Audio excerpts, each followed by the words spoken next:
There is a very specific, heart-sinking smell that hits you when you step out of your back door at 6 in the morning, expecting the sweet scent of dew on tomato vines. But instead, you get hit in the face with the chemical stench of a municipal swimming pool. I was standing in my backyard in Asheville, North Carolina. The sun was just barely starting to crest over the Blue Ridge Mountains, painting the sky in these bruised shades of purple and orange.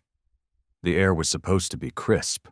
It was supposed to smell like damp earth and pine needles. I was holding a perfectly brewed cup of black coffee in my favorite chipped mug, standing on my wooden deck, completely and utterly frozen. My eyes were locked on my raised garden beds, my pride and joy. My beautiful, sprawling, chaotic, organic masterpiece that I had spent the last 8 months cultivating from tiny seeds in my kitchen windowsill. Except they weren't beautiful anymore. They looked like they had been flash-fried by an alien death ray. The leaves on my Cherokee purple tomatoes, which had been vibrant, thick, and green just 12 hours ago when I checked on them before bed, were now shriveled, blackened, and curling inward like little crispy claws. The stalks were bent at unnatural angles, snapping under their own rapidly decaying weight. My bell peppers, which were just starting to show those beautiful little crowns of fruit, were slumped over the soil, completely limp and weeping a weird, clear fluid. The earth itself looked wrong. It looked bleached. The dark, rich, loamy compost I had spent weeks perfectly balancing with nitrogen and carbon was stained with a sickly, white-yellow froth. And then there was the smell. Bleach. Heavy, industrial, eye-watering bleach. But it wasn't just bleach. Beneath the sharp chlorine sting was something else. Something heavy and sweet and deeply toxic that coated the back of my throat with every breath. Roundup. A lot of it. The kind you buy in massive, heavy-duty jugs at hardware stores to clear out invasive ivy, not the kind you use for a few dandelions. I didn't scream. I didn't drop my coffee mug in a dramatic display of shock. I didn't even swear. I just stood there, letting the cool Appalachian morning mist roll over my chemically assaulted property, and slowly, very slowly, turned my head to the right. There it was. The property line. On my side, wild, ungoverned, slightly messy natural growth. I had sunflowers that leaned a little too far to the left, squash vines that threatened to take over the walking paths, and a compost bin that was, admittedly, a bit of an eyesore but functioned perfectly. On the other side, a sterile, meticulously manicured lawn cut so uniformly short it looked like cheap green carpet in a miniature golf course. There wasn't a single weed. There wasn't a single rogue blade of grass. That side belonged to Karen. Now, I need to give you some crucial context on Karen, because you can't truly appreciate the absolute unhinged nature of this woman without understanding her domain. Karen was the reigning, undisputed, tyrannical president of the Oakwood Estates Homeowners Association. Oakwood Estates was a sprawling, suburban nightmare of beige stucco houses, matching gray slate roofs, and strict, legally binding regulations about what specific shade of eggshell white you were allowed to paint your mailbox post.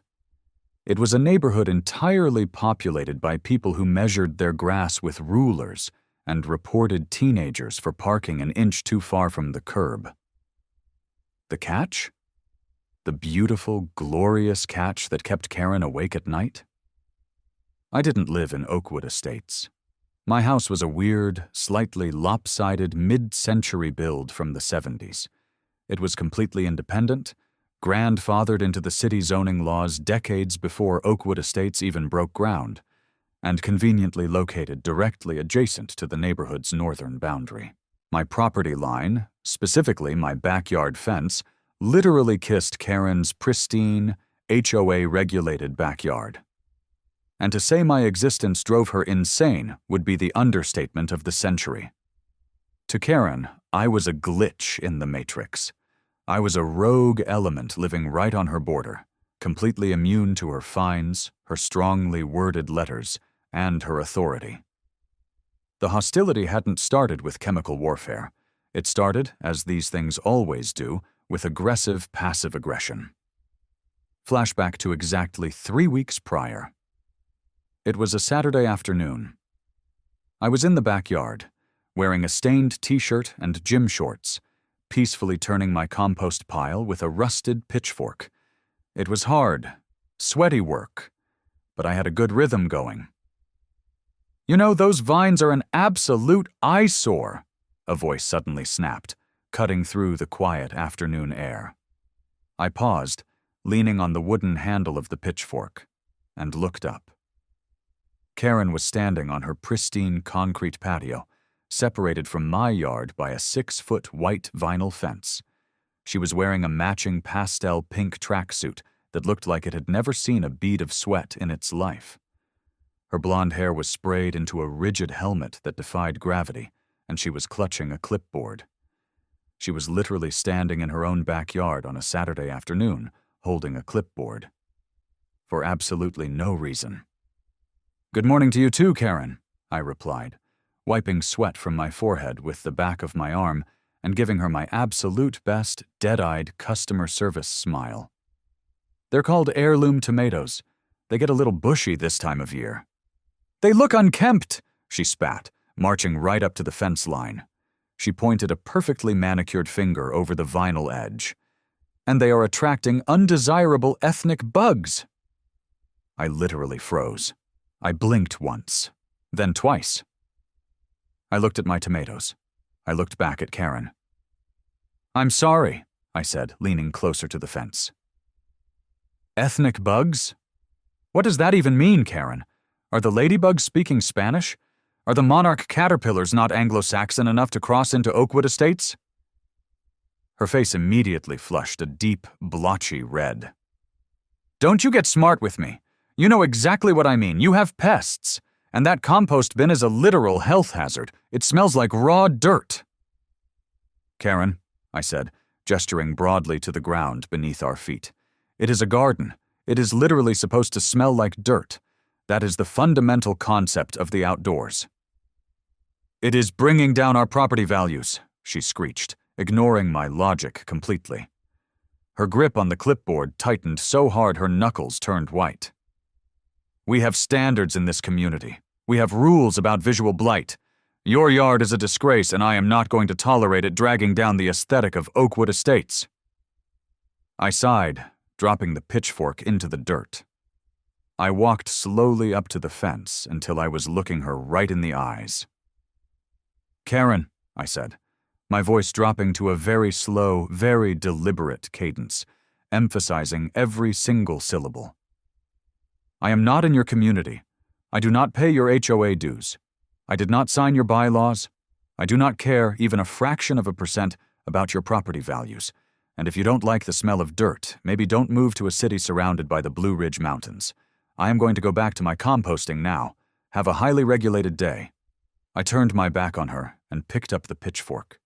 She stood there in silence for about 5 seconds, vibrating with a level of rage that could have powered a small city, before she finally spun around and stormed inside. She slammed her sliding glass door so hard I genuinely thought the glass was going to shatter. I thought that was the end of it, just another neighborhood spat. But over the next 3 weeks, the passive aggression steadily escalated into a cold war. She started playing aggressive classical music, specifically Wagner for some reason, at top volume from a Bluetooth speaker pointed directly at my yard whenever I was outside. She hired a landscaping crew and specifically instructed them to blow all her grass clippings over the white vinyl fence onto my side. She even went as far as calling the Asheville City Zoning Department out to check if my garden shed was permitted. It was. The city inspector actually took the time to compliment my craftsmanship on the roof joists, right in front of her. She looked like she was going to have an aneurysm right there on the grass. But this? Standing here with my coffee, looking at the scorched earth? This wasn't passive-aggressive anymore. This wasn't a petty boundary dispute. This was targeted, intentional, chemical warfare. She had sneaked out here in the middle of the night, leaned over my fence, and dumped a lethal cocktail directly onto my food supply. I took a slow sip of my coffee. It tasted bitter and metallic in the chemical-soaked air. I didn't feel sad about the tomatoes anymore. The sadness evaporated, instantly replaced by a cold, calculating, and incredibly sharp sense of clarity. I pulled my phone out of my pocket. I opened the camera app and walked right up to the fence. I snapped about 40 high-resolution photos of the devastation. I took wide shots of the garden beds. I took extreme close-ups of the bleached soil and the chemical residue bubbling on the leaves. But most importantly, I made sure to capture the distinct splash patterns. If you looked closely at the soil, you could see exactly where the liquid had hit the ground with the most force. The splash radius fanned out perfectly from the base of Karen's white vinyl fence. The point of origin was undeniably, mathematically, on her side of the property line. I pocketed my phone, pulled up my contacts, and dialed the non-emergency line for the Asheville Police Department. 2 hours later, a slightly rusted Ford Explorer cruiser pulled into my driveway, crunching over the gravel. 2 exhausted-looking officers stepped out. One was older, sporting a graying mustache that looked like it had given up on life sometime around 2018. The other was a younger rookie, clutching a massive gas station energy drink like it was a life preserver. I met them in the driveway and walked them around the side of the house to the backyard. The smell of bleach and pesticide was still hanging heavy in the air. "So," Mustache Cop sighed heavily, hooking his thumbs into his duty belt as he stared down at my sad, crispy, chemical-soaked tomatoes. "Let me get this straight. You're saying your neighbor poisoned your plants?" "I'm saying my neighbor maliciously trespassed the airspace of my property and destroyed my personal property with toxic chemicals. Yes," I replied smoothly. Before the cop could even ask a follow-up question, the squeal of a sliding glass door echoed across the yards. Right on cue, Karen's back door flew open. She came marching out of her house, practically vibrating with fake distress, zeroing in on the uniforms like a heat-seeking missile. Within seconds, she was at the fence, and the absolute Oscar-worthy waterworks started. "Officers! Oh, thank goodness you're here!" she gasped, clutching her chest. And yes, I am not making this up. She was literally wearing a string of pearls on a Tuesday morning.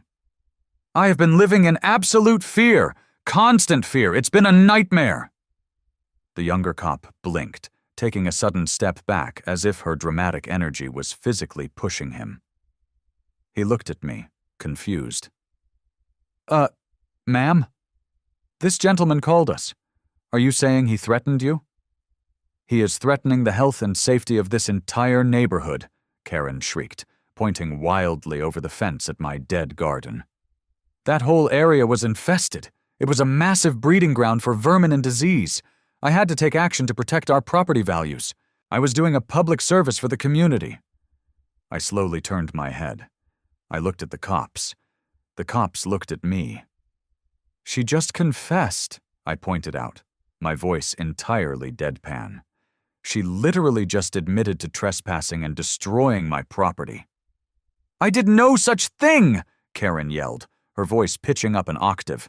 "I stayed on my side of the fence. I didn't trespass. I just poured some heavy-duty cleaning solution over the top.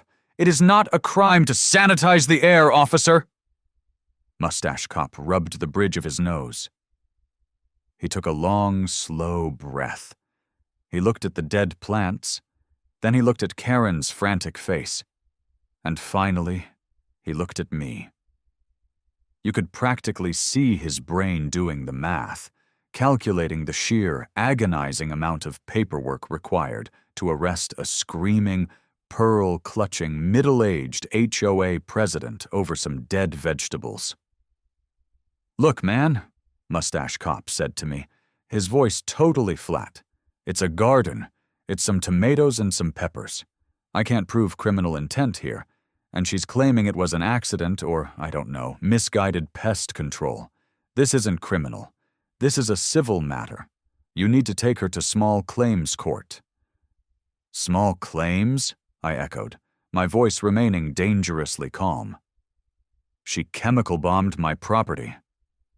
"I saved our property values," Karen crowed from over the fence, instantly realizing she was winning the interaction. Her fake tears vanished instantly, replaced by a smug, infuriating smile. "You should be citing him for the state of his yard. Look at those weeds near the shed. It's an absolute disgrace." "Ma'am, I really don't care about the weeds," the young cop muttered, taking a long sip of his energy drink and looking like he wanted to be anywhere else on earth.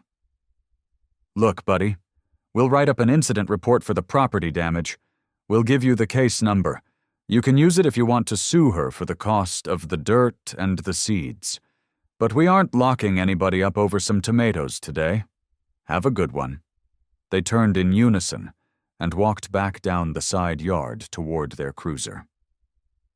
The moment their car doors shut and the engine turned over, Karen dropped the victim act entirely. She leaned her forearms against the top of the white vinyl fence, a sickeningly triumphant smirk spreading all the way across her face. "Maybe now you'll learn to keep things tidy over here," she sneered, her eyes locked on mine. "Or maybe I'll find more cleaning solution next week. Good luck in small claims court. I hear it takes months." She gave me a little mock wave, turned on her heel, and pranced back inside her pristine beige stucco house. I stood there alone in the quiet of my ruined backyard. I looked down at the cracked terracotta pot she had kicked over through the slats of the fence a few days prior. Small claims court? Sure, I could sue her. I could spend $50 on a filing fee, wait 8 to 10 months for a docket date, and maybe, just maybe, get a judge to order her to pay me $200 for soil replacement and lost produce. She would laugh it off. She had money. She had all the time in the world. Paying a $200 fine to ruin my life was a bargain to her. Civil court was too slow, too cheap, and frankly, it was way too boring. If Karen wanted to play a game with regulations, fines, and legal boundaries, I was going to give her a master class. I didn't clean up the garden. I left it exactly as it was. I walked back inside my house, locked the door, booted up my computer, and brewed a fresh pot of coffee. I sat down at my desk, the dual monitors of my workstation glowing to life and casting a harsh blue light across the room. I cracked my knuckles, took a massive, scalding sip of my coffee, and opened up a fresh, incognito browser window. If you have never rage-read state legislation at 9 o'clock in the morning, I highly recommend it. It is incredibly therapeutic. I didn't start with the local Asheville municipal codes. I already knew what those said. Asheville is a weird, wonderful, aggressively crunchy city that prides itself on being weird. But at the end of the day, municipal codes are weak. They are subject to the whims of city council members, neighborhood petitions, and local zoning inspectors who just want to go home at 5 o'clock. If I used a city ordinance to fight Karen, it would just turn into a battle of attrition. She would call the city every single day, complaining about smell, noise, or sightlines, until they eventually issued me a citation just to make her shut up. No, I needed something heavier. I needed a law that a local city inspector couldn't touch, couldn't override, and couldn't ignore. I needed state-level, ironclad protection. I navigated directly to the North Carolina General Statutes online database. North Carolina is a state with deep, unshakable, aggressively protected agricultural roots. The state legislature loves farmers a lot more than they love suburban HOA presidents. I knew there had to be a mechanism designed to protect rural properties from encroaching suburbanites. I typed a few keywords into the search bar: nuisance, agriculture, property line, exemption. For about 3 hours, I waded through dense, incredibly boring legal jargon about soil erosion, timber harvesting, and livestock grazing boundaries. I read through cases of people suing pig farmers for the smell, and cases of people suing dairy farms for the noise. And then, right around noon, my eyes landed on a specific line of text. I leaned closer to the monitor, my heart starting to beat a little faster. North Carolina General Statutes, Chapter 106, Article 57, The Right to Farm Act. I read the preamble out loud to the empty room. The General Assembly finds that when non-agricultural land uses extend into agricultural areas, agricultural operations often become the subject of nuisance suits. As a result, agricultural operations are sometimes forced to cease operations. Okay, standard stuff. But then I scrolled down to Section 106-701, the Protection Clause.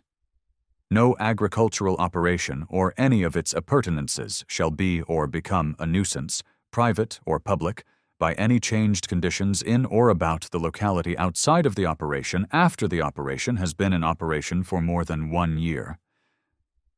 I paused. The 1-year clause was a problem. My property wasn't an established farm.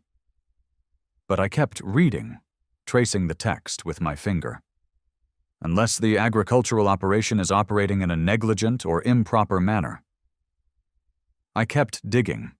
There had to be an entry point for new urban agriculture.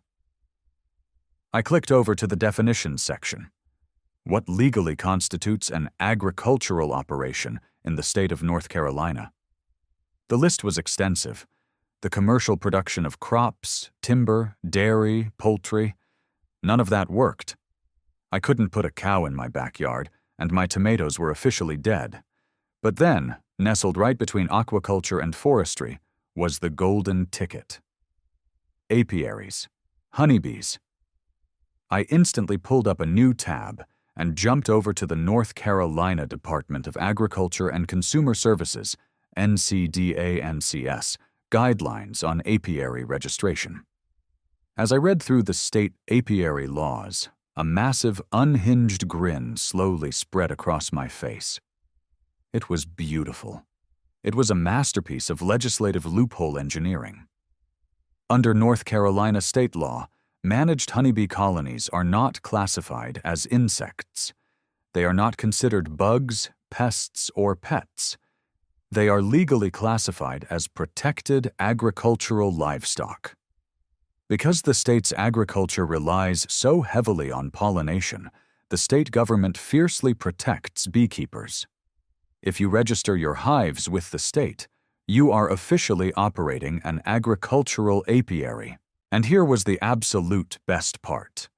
Local zoning laws, city setback requirements, and, most importantly, homeowner association bylaws cannot outright ban or heavily restrict state-registered agricultural apiaries. State law supersedes local municipal whining.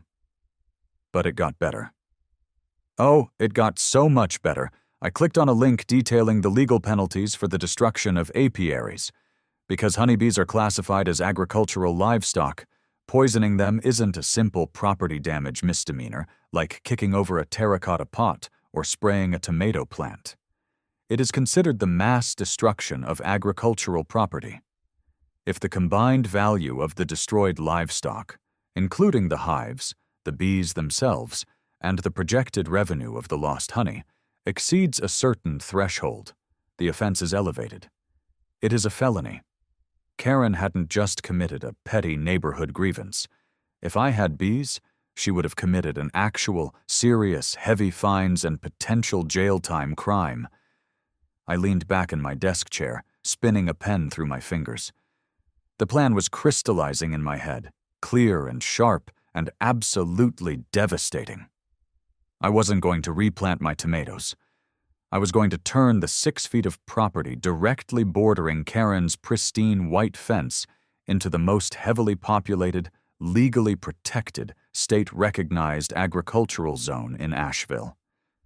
But I couldn't just throw a box of bees in the dirt. I needed to do this perfectly. If Karen was going to try and fight this, she would look for any technicality she could find. I needed to be entirely beyond reproach.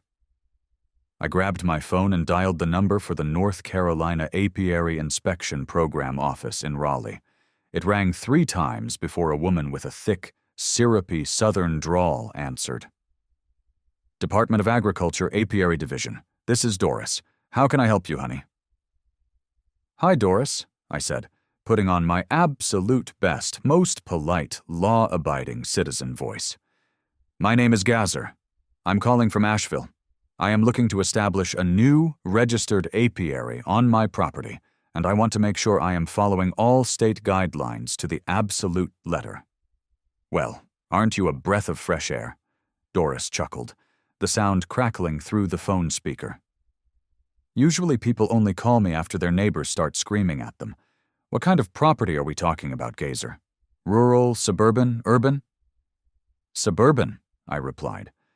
Unincorporated lot, but right on the border of a very, let's call it an enthusiastic HOA. Doris let out a long, knowing sigh. Lord have mercy. HOAs, the bane of my existence. They think they can rewrite state law because they have a matching mailbox policy. Tell me you aren't actually in the HOA.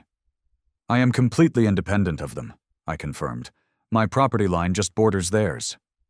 Oh, excellent, Doris said, and I could actually hear the smile in her voice. Then they can't do a damn thing. But let's make sure you're bulletproof. How many hives are you looking to start with? I was thinking 3 full Langstroth hives, I said, reading the terminology off the screen in front of me. Roughly 60,000 bees. That's a robust start, she noted. Now, state law requires a flyway barrier if the hives are situated close to a property line. Essentially, a solid fence or a dense hedge at least 6 feet tall, placed between the hives and the neighboring property. It forces the bees' flight path up and over the neighbors' heads, rather than straight across their yard. I looked out my window at Karen's immaculate, towering 6-foot white vinyl privacy fence. Doris, I said, grinning so hard my cheeks hurt.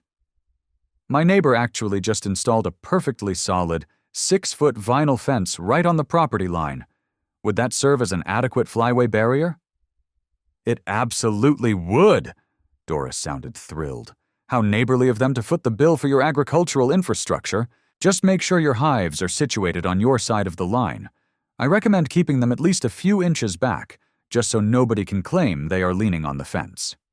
Perfect.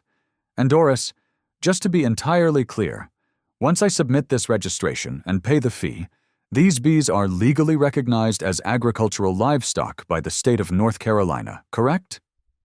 That is correct, sweetie.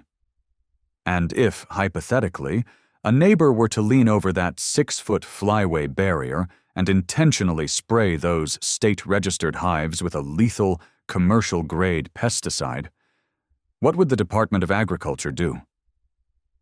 The line went dead silent for about 4 seconds. When Doris spoke again, the warm, syrupy tone was completely gone. It was replaced by the cold, hard edge of a state official who did not mess around with her jurisdiction. Gazer, Doris said slowly, are you telling me you have reason to believe someone is going to poison your livestock? I have a neighbor who recently destroyed my organic garden with a heavy bleach and Roundup mixture over the fence line, I stated factually. The local police said it was a civil matter. I just want to ensure that if I invest in this apiary, my livestock is protected. Listen to me very carefully, Doris said, her voice dropping an octave. You get some cameras, you point them at those hives. If she so much as sprays a can of Raid near a registered state apiary, it ceases to be a local police issue. That is a violation of the Federal Insecticide, Fungicide, and Rodenticide Act. FIFRA. And it is a felony destruction of agricultural property. You get it on camera, you call me directly on my extension, and I will personally send a state inspector to your house to ruin her week. I could have kissed Doris right then and there. You are an angel, Doris. I am filling out the online registration right now. I'll keep an eye out for it, she said, her cheerful tone returning. Welcome to the beekeeping community, Gazer. Give 'em hell. I hung up the phone and immediately went to work. I paid the $10 registration fee online. I printed out the confirmation receipt and taped it to the wall above my monitor like a trophy. But having the legal high ground wasn't enough. I needed the physical high ground. I grabbed a pad of graph paper, a ruler, and a pencil. I needed to design the staging area for the hives. The ground near the fence where Karen had dumped the bleach was currently toxic. I couldn't just set the wooden hive boxes in the contaminated dirt. The fumes would likely harm the colonies, and the unstable soil would cause the boxes to shift and settle unevenly. I needed a platform. I started sketching. A 10-foot-long, 4-foot-wide elevated deck. 4x4 pressure-treated wooden posts, sunk 2 feet deep into concrete footings for absolute stability. 2x6 joists spanning the length, topped with thick, weather-resistant composite decking that wouldn't rot or warp. I wanted this structure to look permanent. I wanted it to look like it could withstand a direct hit from a hurricane. I wanted Karen to look out her pristine sliding glass doors every single morning and see a monolithic, heavily fortified fortress of spite looming exactly at her border. I did the math on the measurements. The city of Asheville requires a 5-foot setback from the property line for any permanent accessory structure or outbuilding.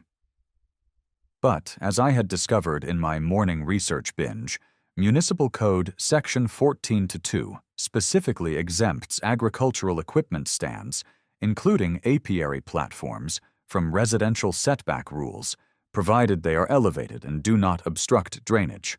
I wasn't going to give her a 5-foot buffer. I wasn't going to give her a 1-foot buffer.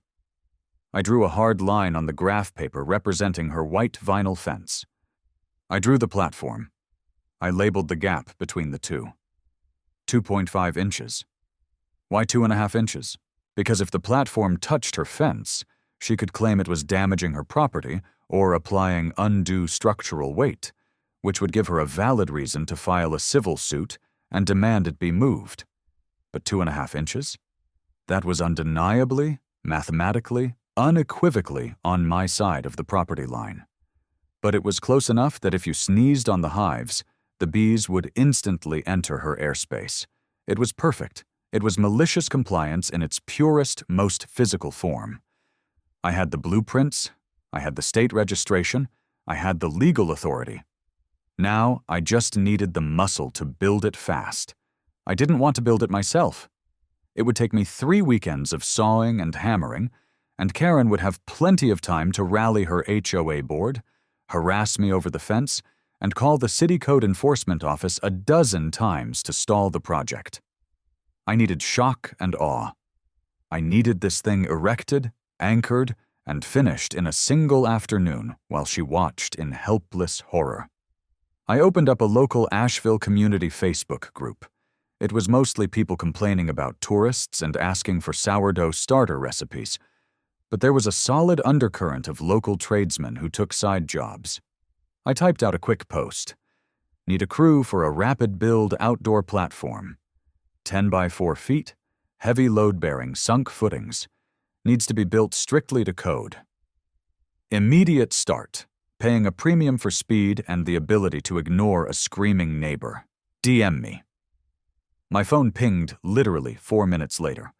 The message was from a guy named Mike. His profile picture was just a close-up of a welding torch and a heavily tattooed forearm. Mike. I got a crew of 3 finishing a framing job right now. We can be there tomorrow at 8 a.m. We don't care about screaming neighbors as long as the check clears. Me. You're hired. Bring heavy-duty lag bolts. I closed my laptop and walked into the kitchen. I poured the last dregs of my cold coffee down the sink and looked out the window toward the backyard. The sun was fully up now, beating down on the wilted, chemically burned remains of my tomatoes.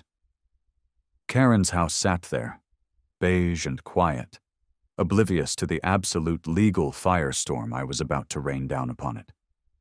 She thought she had won. She thought she had established dominance.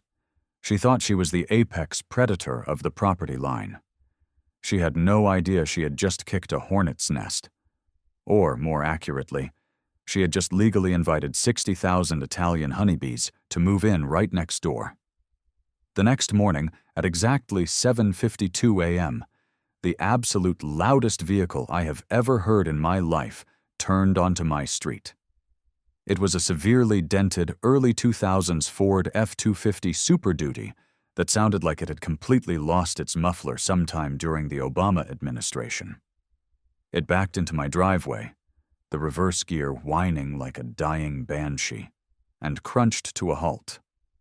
3 guys piled out of the cab. They were all completely covered in faded tattoos, wearing heavily stained Carhartt work pants, and they smelled intensely of sawdust, black coffee, and cheap cigarettes. The driver, who I immediately recognized from his Facebook profile picture as Mike, slammed his door shut. The guy was built like a cinder block.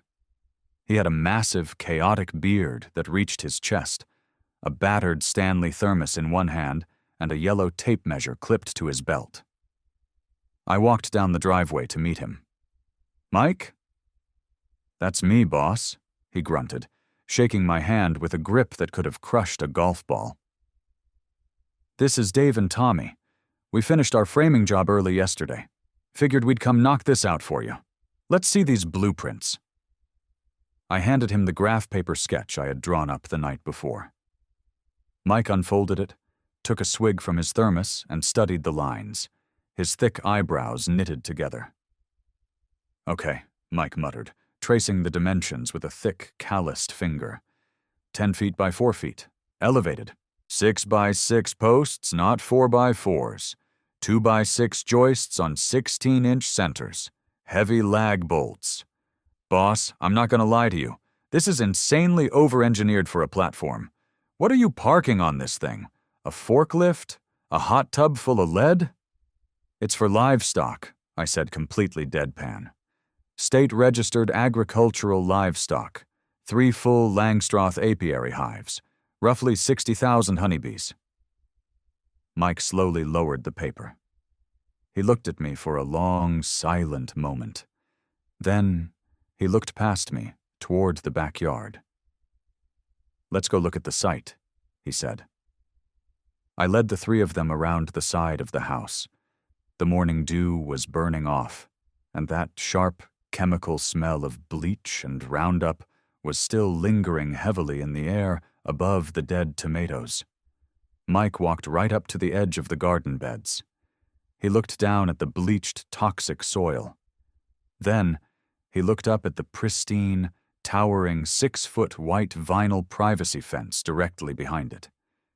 He knelt down, scooped up a tiny pinch of the dead dirt, smelled it, and immediately wiped his hand on his pants, shaking his head. "Chemicals," Mike said, his voice flat. "Heavy-duty stuff.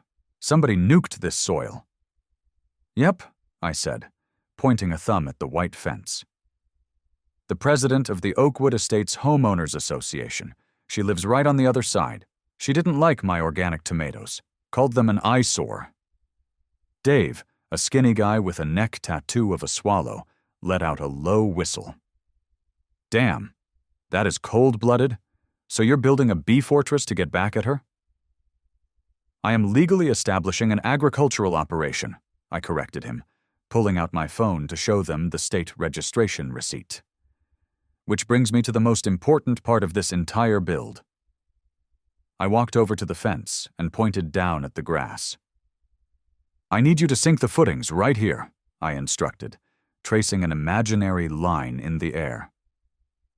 "The absolute back edge of this wooden platform needs to be exactly, and I mean literally exactly, 2.5 inches away from her white vinyl fence. It cannot touch the fence. If it touches the fence, she can claim structural interference, but I want it close enough that she can read the grain on the wood from her patio. Mike stared at the white fence. He stared at the dead tomatoes. He looked down at the blueprint, and then he looked back up at me. I watched the gears turning in his head as he connected all the dots. The chemical burn, the bees, the 2.5-inch gap, the HOA president. A massive, brilliant, utterly unhinged grin broke through his enormous beard.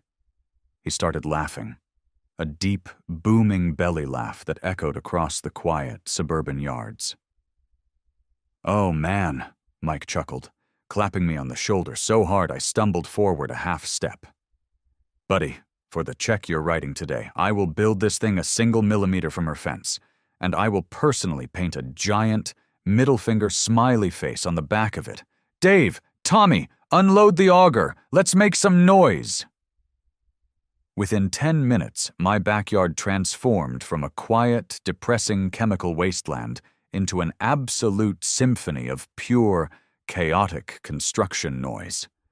They weren't messing around. Mike fired up a gas-powered post-hole auger that sounded like a dirt bike running on jet fuel.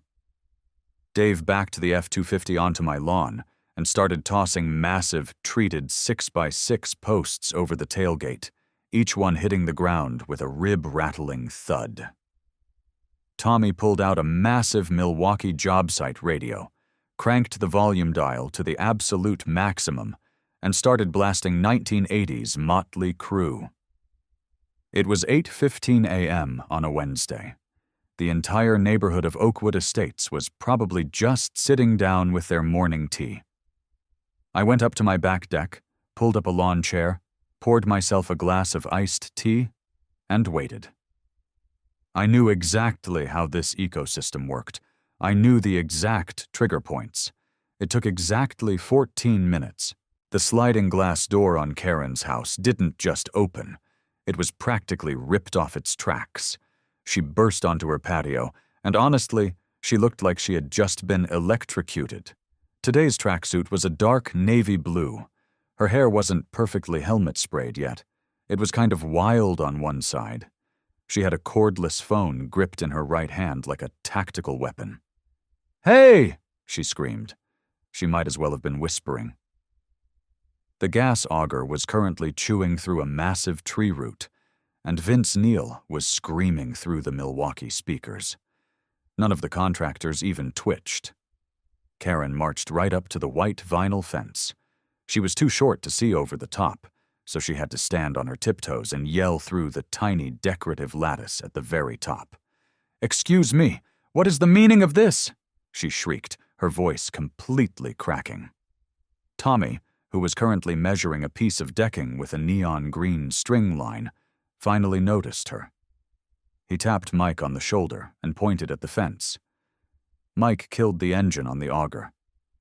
The sudden silence in the yard was deafening, save for the faint sound of the 80s hair metal.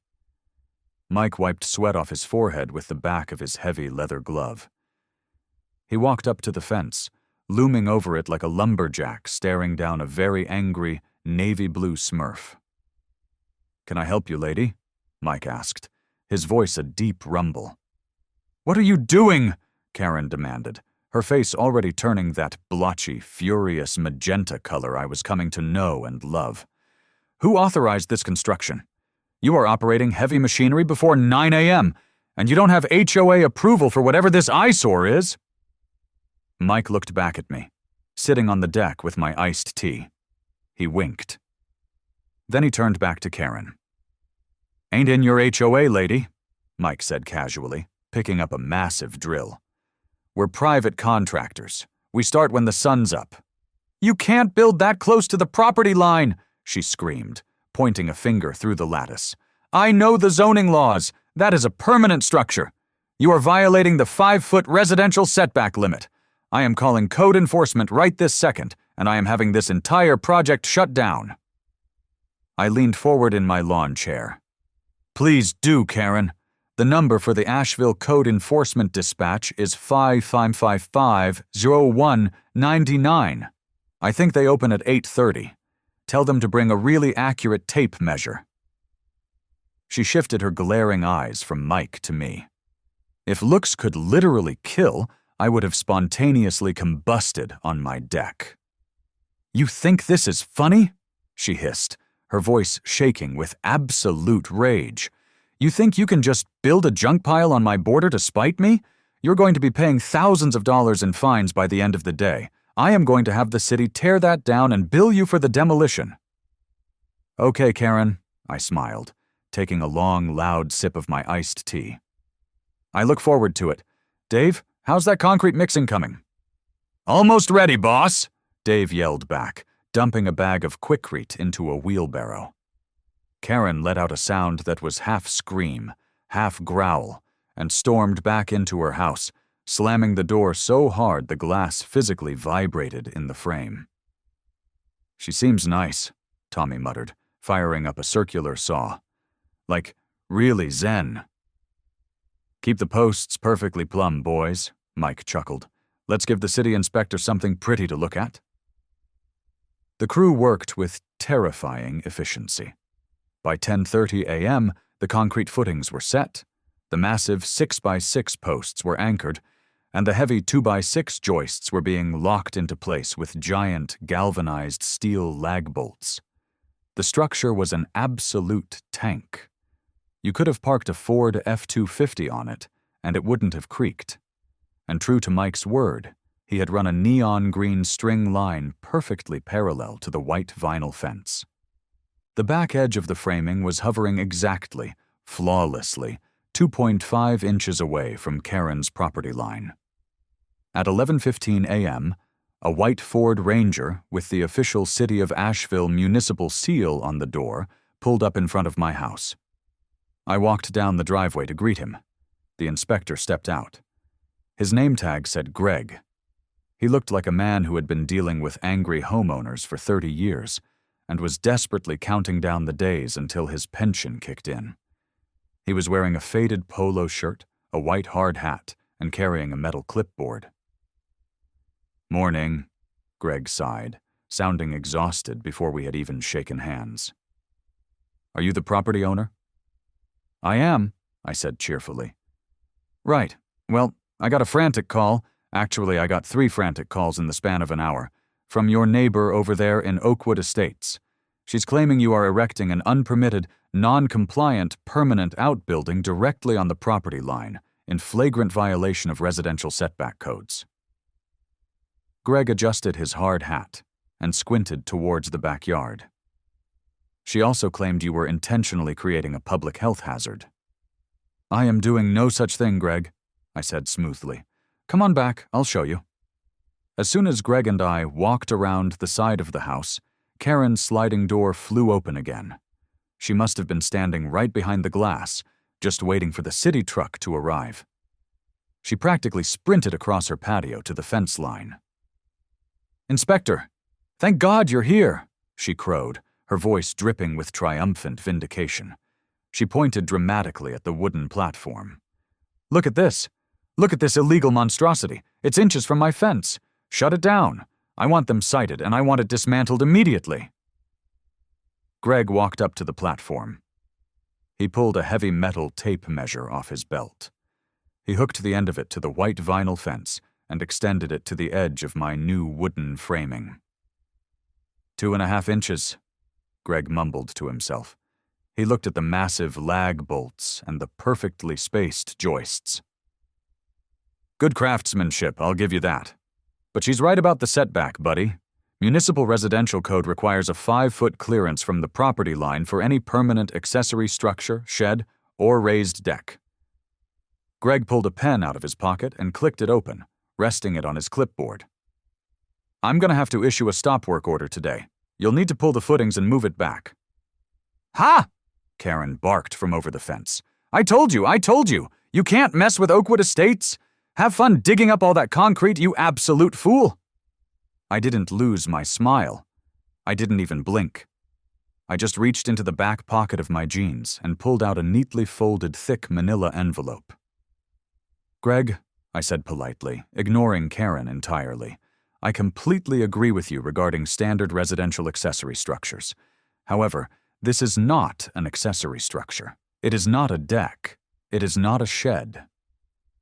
I opened the envelope and handed him the first piece of paper.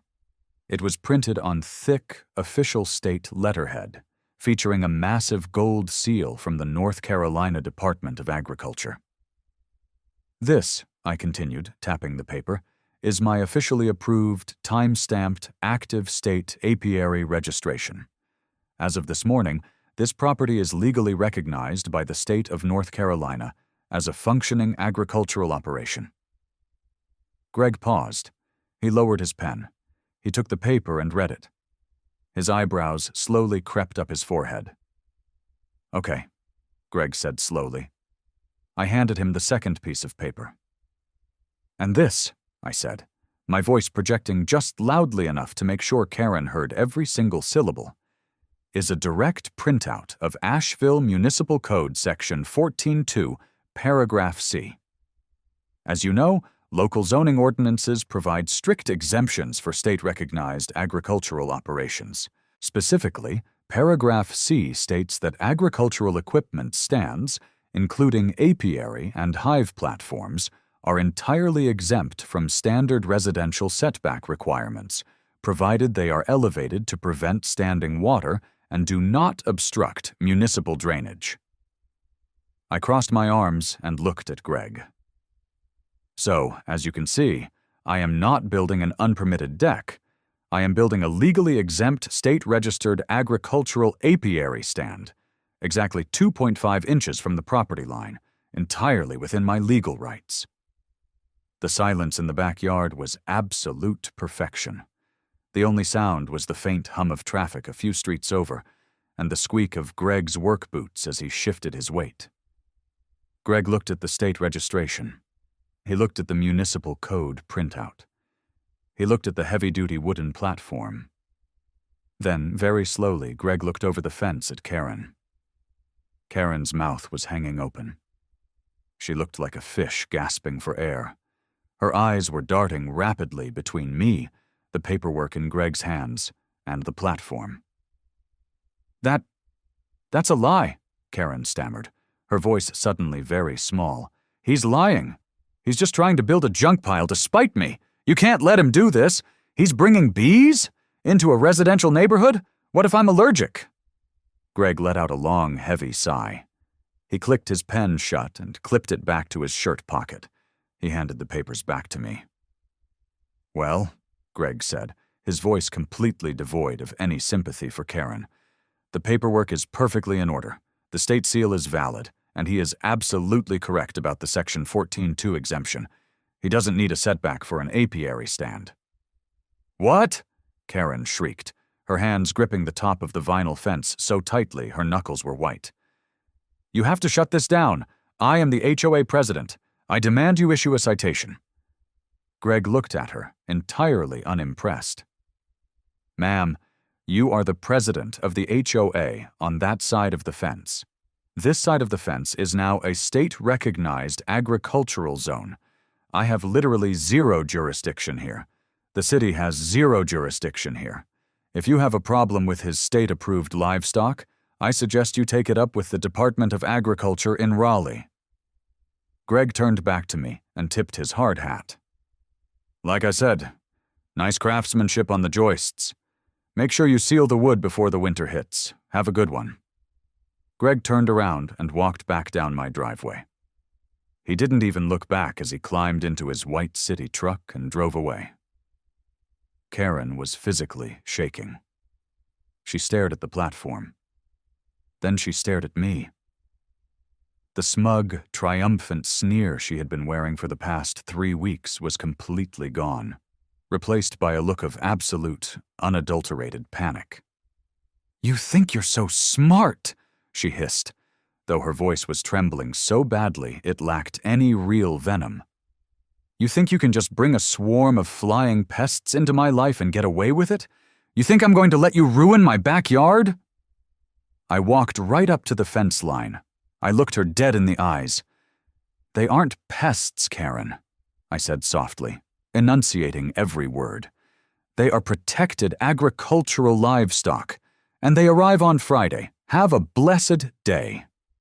Honestly, I am just feeling so incredibly petty about this whole situation, which I guess is the exact energy you need when you are running sovereign ruling. I mean, looking at those heavy-duty lag bolts shining in the sun, holding together a platform built purely out of spite, it literally just warms my cold, vindictive heart. Let's keep this train rolling. Friday morning rolled around, and honestly, the anticipation was like electricity humming in my veins. I was sitting on my back deck at 7:30 with a fresh coffee, just watching the morning fog burn off the grass. The wooden apiary platform looked like a medieval siege engine parked exactly 2.5 inches from the HOA border. Right on time, at exactly 8 o'clock, a large flatbed box truck backed slowly down my driveway. The side of the truck had a hand-painted logo of a giant, friendly-looking cartoon bee wearing a little straw hat. The driver threw it into park and hopped out. His name was Silas, and he was exactly what you would picture if you looked up Appalachian beekeeper in the dictionary. He was a tall, incredibly thin older guy wearing faded denim overalls, a white long-sleeve shirt, and a wide-brimmed pith helmet with mosquito netting rolled up around the brim. "Mornin'," Silas called out, waving a thick leather glove at me. "You the fella starting the new agricultural zone?" "That's me, Silas," I said, walking over to shake his hand. "Thanks for coming out so quick." "No problem at all. I got your 3 Langstroth colonies strapped down in the back," he said, gesturing to the flatbed. "We got roughly 20,000 Italian honeybees per box, strong queens in all 3. They are docile, good honey producers, and they adapt to new environments real quick. Let's get 'em moved."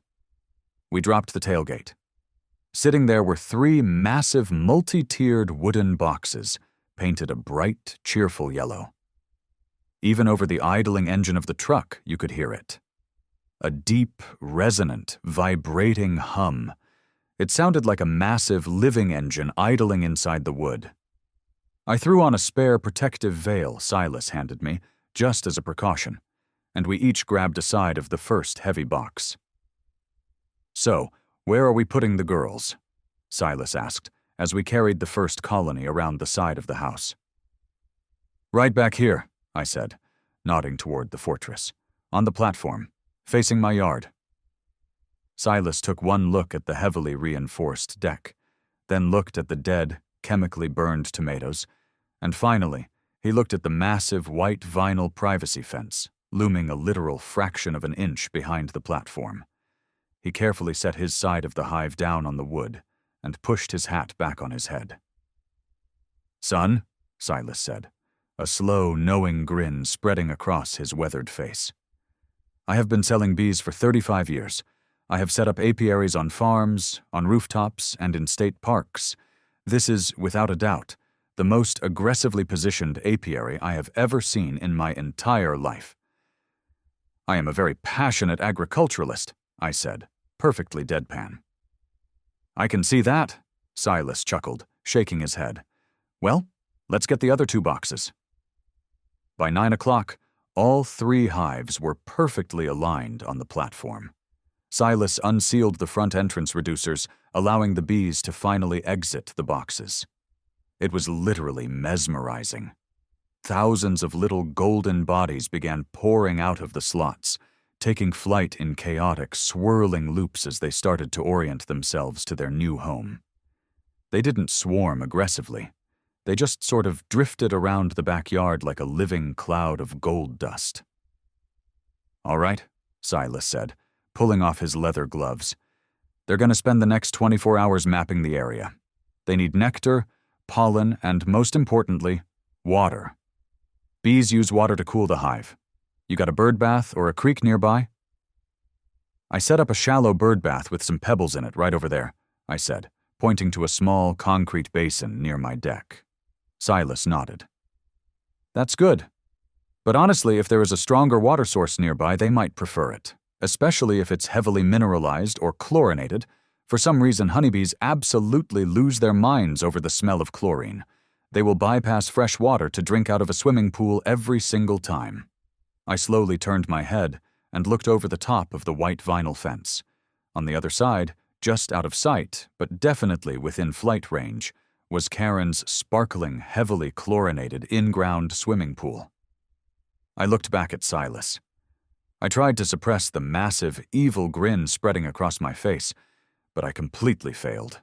"Silas," I said, my voice practically trembling with joy. "You have no idea how happy that makes me." Silas just laughed, tipped his pith helmet, and walked back to his truck. "Good luck with your farming, buddy. Keep 'em fed." The rest of Friday was surprisingly peaceful. I sat on my deck, working on my laptop, just listening to the low, ambient hum of 60,000 bees going about their business. They were completely uninterested in me. It was genuinely relaxing. Saturday, however, was a completely different story. Saturday was the day the bees found the pool. It started around noon. The sun was beating down, the temperature was creeping up into the upper 80s, and the hives needed to be cooled. I was in my kitchen making a sandwich when I heard the first scream. It wasn't a yell of anger. It was a high-pitched, panicked shriek of genuine terror. I grabbed my sandwich, walked out onto the back deck, and leaned comfortably against the railing. Through the tiny, decorative lattice at the top of the white vinyl fence, I could see glimpses of Karen's backyard. She had apparently invited a couple of her HOA board members over for a nice, relaxing, poolside brunch. There was a patio table set up with little umbrellas, a spread of fruit and mimosas, and Karen was wearing a massive sun hat and a floral swimsuit cover-up. Or at least she had been relaxing. Currently, Karen was sprinting in zigzags across her concrete patio, violently swatting the air with a rolled-up copy of Better Homes and Gardens magazine. Two other women were cowering inside the screened-in porch, holding their mimosas like shields. Because hovering directly over the crystal-clear, heavily chlorinated water of the pool was a massive, shimmering cloud of thirsty Italian honeybees. There had to be at least 1,000 of them. They were dipping down, taking tiny sips of the toxic pool water and buzzing happily back over the fence to the hives. "Get away!" Karen screeched, aggressively swatting at a bee that was just trying to check out her fruit platter. "Get out of here!" She swatted wildly, missed the bee entirely, and accidentally knocked a crystal pitcher of orange juice off the table. It shattered on the concrete patio with a massive crash. I took a slow, highly satisfying bite of my turkey sandwich. Karen spun around, her face red, her chest heaving. She marched directly to the fence, stood on her tiptoes, and glared through the lattice. She saw me standing there on the deck, casually eating my lunch. "You!" she roared. "Call an exterminator right now! Your vermin are ruining my brunch!" "I literally can't do that, Karen," I called back cheerfully, taking another bite. "They are registered agricultural livestock. They are free range. They go where they want. Maybe they just really like your aesthetic." "They are in my pool," she screamed, slapping the vinyl fence with her open palm. "They are drinking my water. I have guests." "Well, make sure your guests don't swat at them," I warned her, adopting a tone of deep, fake concern. "If you kill a state-registered honeybee, it is technically the destruction of agricultural property. It's a very serious offense, Karen. Just let them drink. They won't bother you if you stay completely still." "I am not going to sit still in my own backyard while I am swarmed by toxic pests," she shrieked. "I am calling pest control. I am having them gassed." "Karen, honestly, I wouldn't do that," I said, leaning over the railing. "If an exterminator touches a state-registered apiary without authorization from the Department of Agriculture, they lose their commercial license instantly. But go ahead and call one. Let me know what they say." She let out a guttural sound of pure fury, threw her rolled-up magazine at the fence, and stormed inside, her brunch guests scuttling in behind her like terrified crabs. The sliding glass door slammed shut, locking the bees outside to enjoy the pool in peace. I finished my sandwich, feeling absolutely incredible. But the high didn't last long, because the reality of the situation suddenly clicked into place. Karen wasn't the kind of person to just sit inside and take a loss. She was a tyrant who was used to bullying her way to victory. She had tried the cops. She had tried the city inspector. She had just realized she couldn't call a professional exterminator. She was completely out of legal options, and when a control freak runs out of legal options, they turn to illegal ones. She had already proven she was willing to hop the fence in the middle of the night with a jug of bleach to kill some tomatoes. If she was willing to do that over some ugly plants, what was she going to do about 60,000 bees ruining her weekend pool parties? I knew exactly what she was going to do. I just needed to make sure I caught her doing it in high definition. I spent the rest of Saturday afternoon setting the trap. I drove down to the local electronics store and bought a 4-pack of top-of-the-line 4K resolution infrared night vision security cameras. I wasn't messing around with cheap, grainy doorbell footage. I wanted cinematic, IMAX-quality evidence. I got the ladder out of the garage and mounted the cameras right under the eaves of my roof. Camera 1 was angled for a wide shot of the entire backyard, establishing the property line and the apiary platform. Camera 2 was a direct, head-on shot of the 3 hives. Camera 3 was the money shot. I angled it perfectly so that the frame rested directly on the top edge of the white vinyl fence, capturing exactly where she would have to lean over to spray the hives. I ran the cables through the attic, dropped them down into my living room, and hooked them directly into a massive 2-terabyte localized DVR hard drive. I didn't want to rely on cloud Wi-Fi that could drop out at the worst possible second. I booted up the system, synced it to an app on my phone, and set up motion detection alerts specifically mapped to the area directly above the fence line. If a bird flew by, nothing. If a human head popped over the vinyl, my phone would instantly go off like a fire alarm. I spent Sunday and Monday just watching the show. Karen's backyard was completely abandoned. The pool filter ran, the sun shined, and the bees happily commuted back and forth, completely taking over her airspace. She didn't come outside once. She was trapped in her beige stucco prison, seething.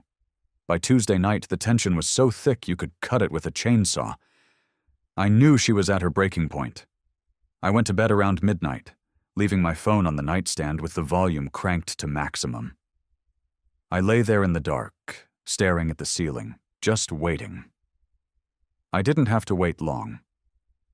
At exactly 2:14 a.m. on Wednesday morning, the silence of my bedroom was shattered. My phone didn't just buzz. I had set the notification sound for the backyard cameras to a blaring, max-volume air raid siren. It practically launched me out of the mattress.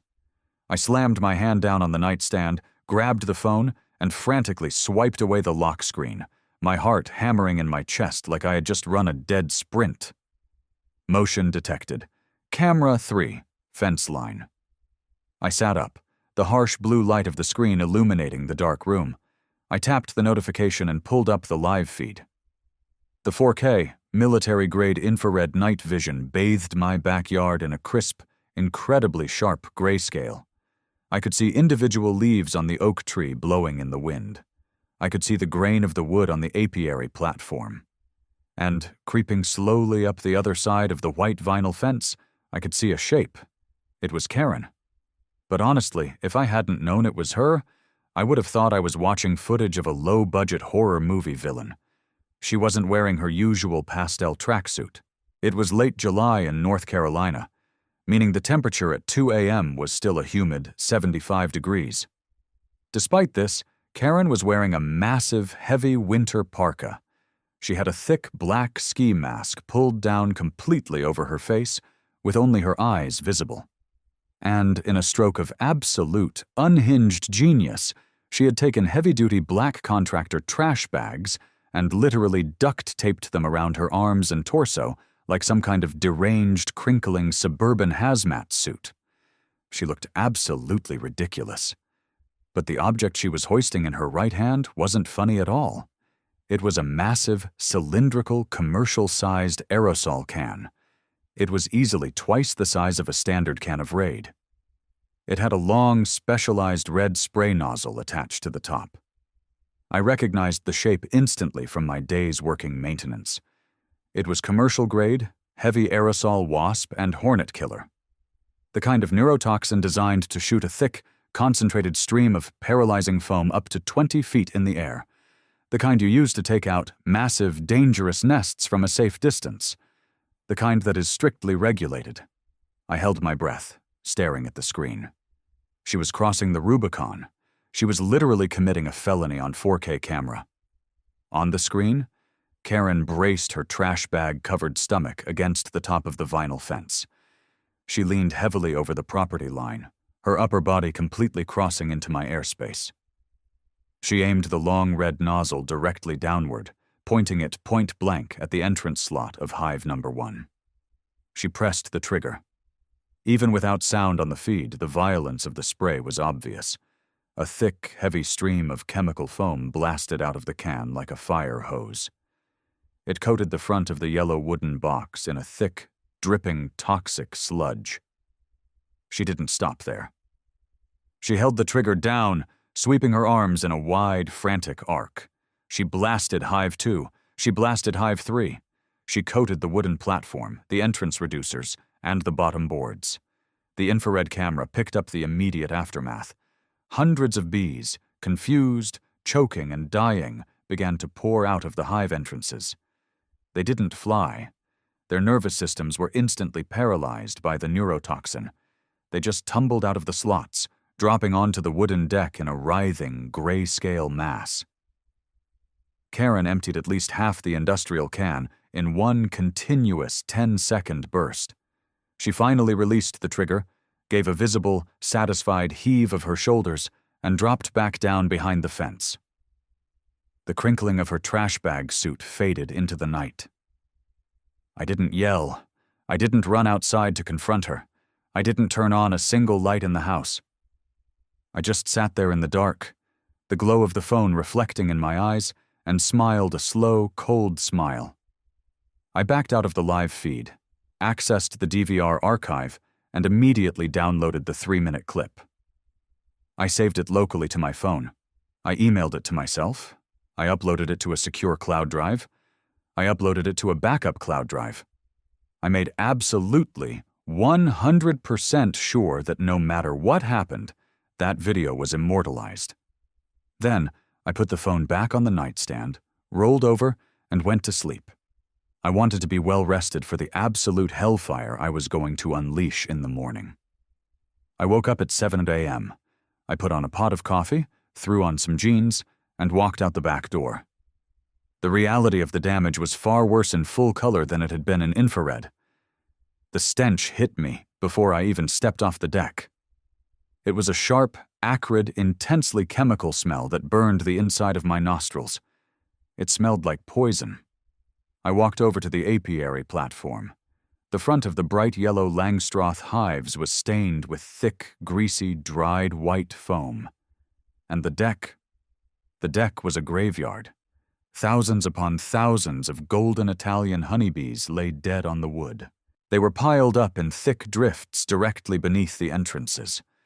The surviving bees inside the hives were acting erratic, sluggishly crawling around the contaminated entrances, their entire ecosystem fundamentally poisoned. Silas had told me these queens were strong, but nobody survives a point-blank blast of commercial neurotoxin. The colonies were dead. It was just a matter of hours until the rest succumbed to the fumes. I pulled out my phone. I didn't even think about calling Mustache Cop. This was way above his pay grade. I dialed the direct extension I had saved in my phone. It rang twice. Department of Agriculture, Apiary Division, Doris speaking. "Good morning, Doris," I said, keeping my voice incredibly calm. "It's Gasser, in Asheville." Gazer, she chirped. How are the girls settling in? Have they found the local pollen yet? Well, Doris, I sighed. They found my neighbor's pool, and my neighbor found a can of commercial-grade wasp killer. The silence on the line was instantaneous and heavy. All the warmth vanished from Doris's voice. Tell me you have it on camera, Gazer. I have her in 4K resolution, infrared night vision, wearing a trash bag hazmat suit, leaning over the property line and emptying half a can of restricted neurotoxin directly into the entrances of all 3 registered hives at 2:14 a.m. Lord have mercy, Doris breathed. But it wasn't out of shock. It was out of pure administrative fury. What is the status of the livestock? Mass casualty, I reported, looking down at the piles of dead bees. The foam is everywhere. The colonies are essentially destroyed. The value of the hives, the bees, and the lost honey projection is definitely over the felony threshold. Don't touch a damn thing, Doris commanded, her voice turning into steel. Keep yourself and any pets away from the residue. I am dispatching Inspector Davis from the regional field office immediately. He will be there by noon. And Gazer? Yes, Doris?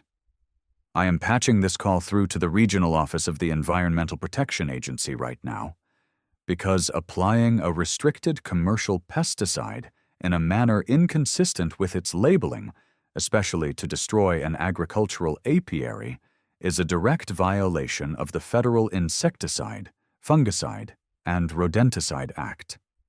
FIFRA. You are about to have a very busy afternoon. She transferred the call. I spent the next 20 minutes giving a sworn verbal statement to a federal environmental compliance officer, detailing the exact timeline of the chemical attack. By 1:00 p.m., my quiet suburban street looked like a staging ground for a tactical raid. 2 vehicles pulled up in front of my house. One was a heavy-duty, state-issued Chevy Silverado with the North Carolina Department of Agriculture seal on the door. The other was a completely unmarked black Ford Explorer with heavily tinted windows and government-exempt license plates. 2 men stepped out. The first man was Inspector Davis. He looked exactly like the kind of guy you send to deal with poachers and corrupt slaughterhouses. He was a big, broad-shouldered guy wearing tactical cargo pants, a green polo shirt with his badge clipped to his belt, and heavy work boots. The second man stepped out of the black Explorer. He was wearing a crisp white button-down shirt, a dark tie, and carrying a heavy metal briefcase. He looked like an accountant who had been trained by the CIA. I met them in the driveway. Mr. Ibrahim? Inspector Davis asked, extending a massive hand. I'm Davis with the NCDA. This is Agent Miller with the EPA. Gentlemen, I said, shaking both their hands. Right this way! I led them to the backyard.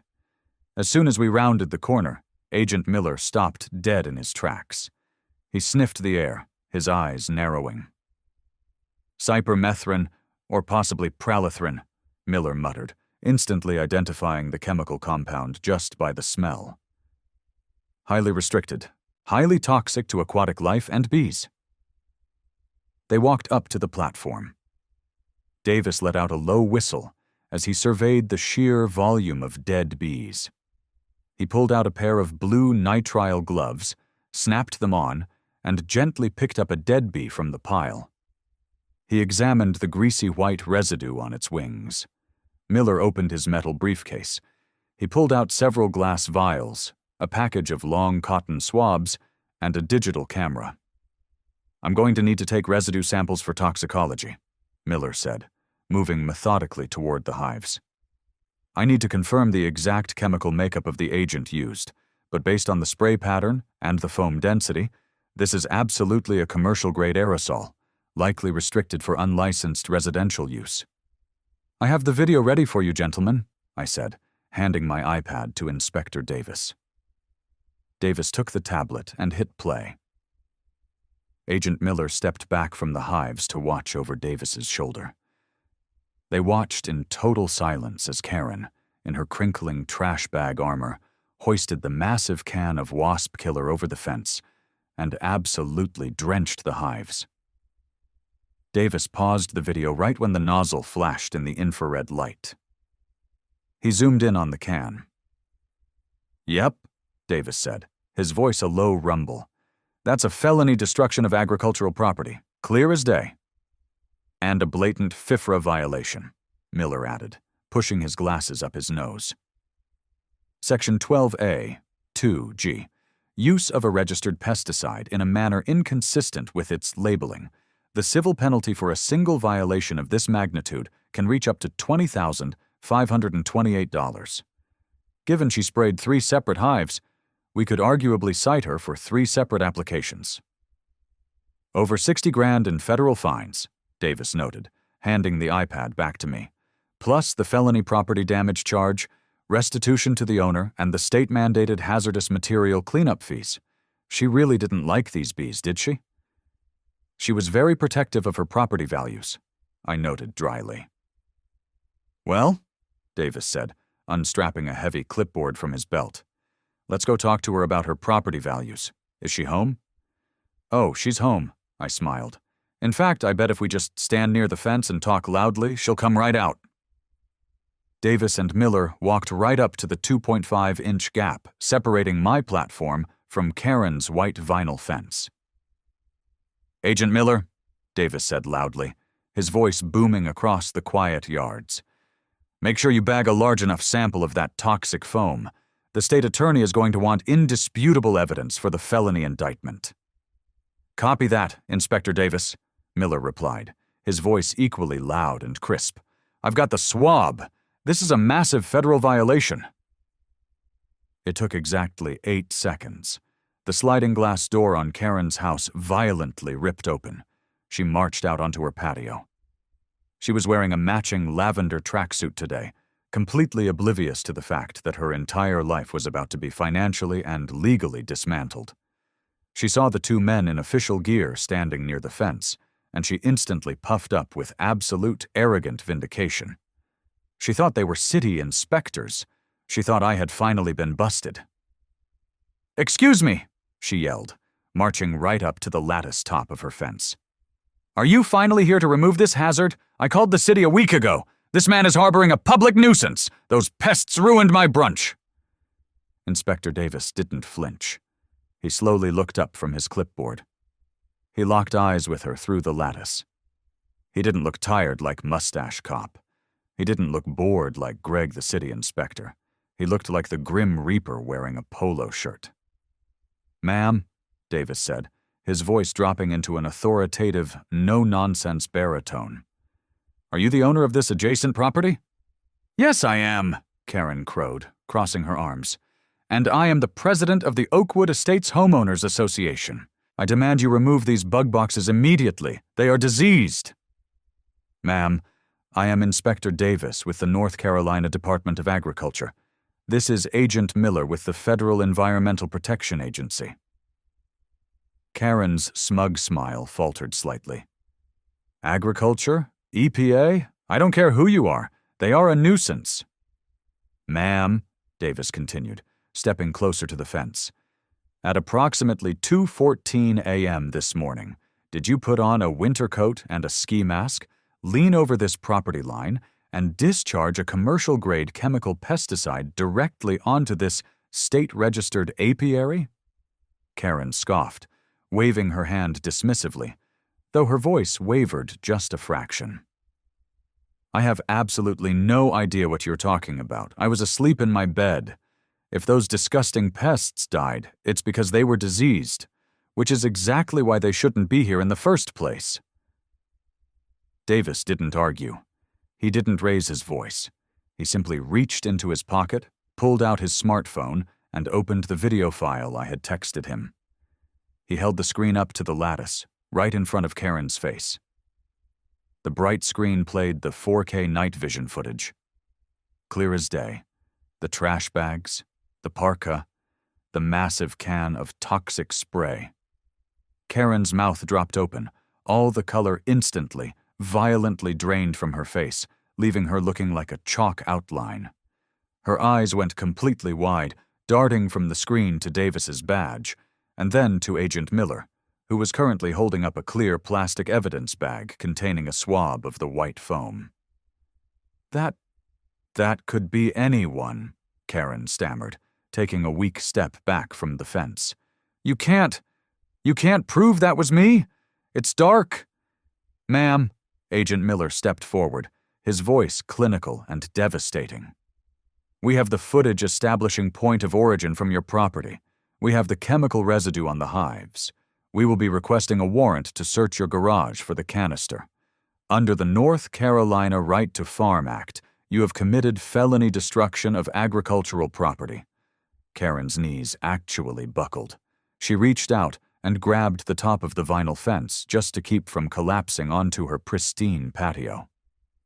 Furthermore, Miller continued, relentlessly delivering the hammer blow, misapplication of a restricted pesticide against a registered apiary is a violation of federal FIFRA regulations. Because you applied it to 3 distinct colonies, the EPA will be assessing a civil penalty of up to $61,584. That does not include the state fines, or the restitution you will owe Mr. Ibrahim for the loss of his livestock and projected agricultural revenue. Karen let out a sound that wasn't a word. It was just a high-pitched, wheezing squeak. 60,000? She whispered, her eyes wide with absolute, world-shattering terror. You can't be serious. They're just bugs. They were drinking my pool water. They are state-protected livestock, ma'am, Davis said coldly, pulling a thick stack of citation forms from his clipboard. And you maliciously poisoned them. I am writing up your state citations now. You can expect a formal summons from the district attorney's office for the felony property damage charge next week. Do not attempt to clean, wash, or tamper with your side of this fence line, as it is now an active federal contamination site. Have a seat on your patio, ma'am.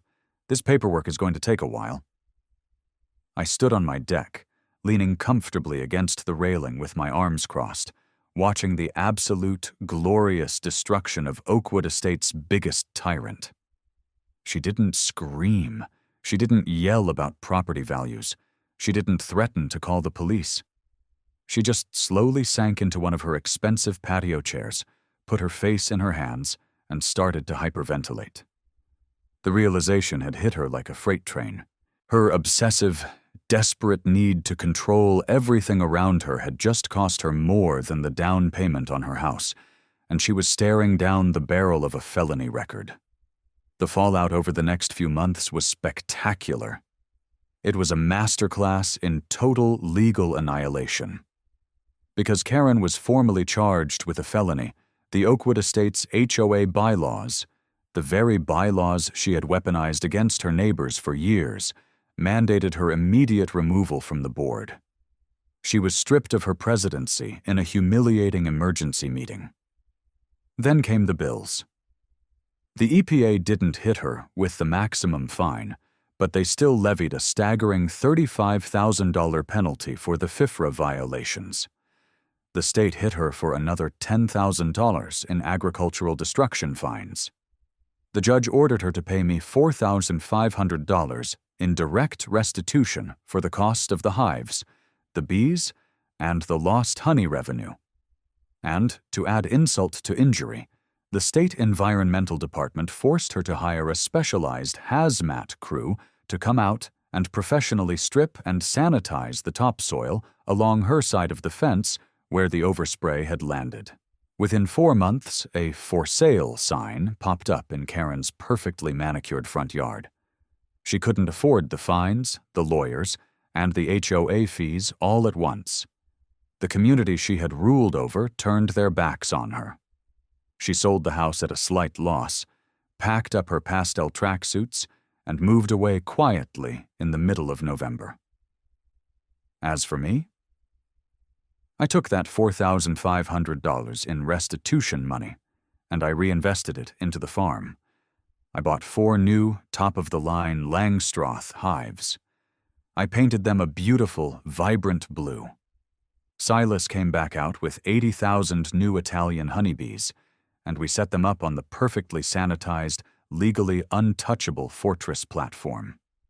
The following spring, my yard was an absolute paradise. The new colonies thrived.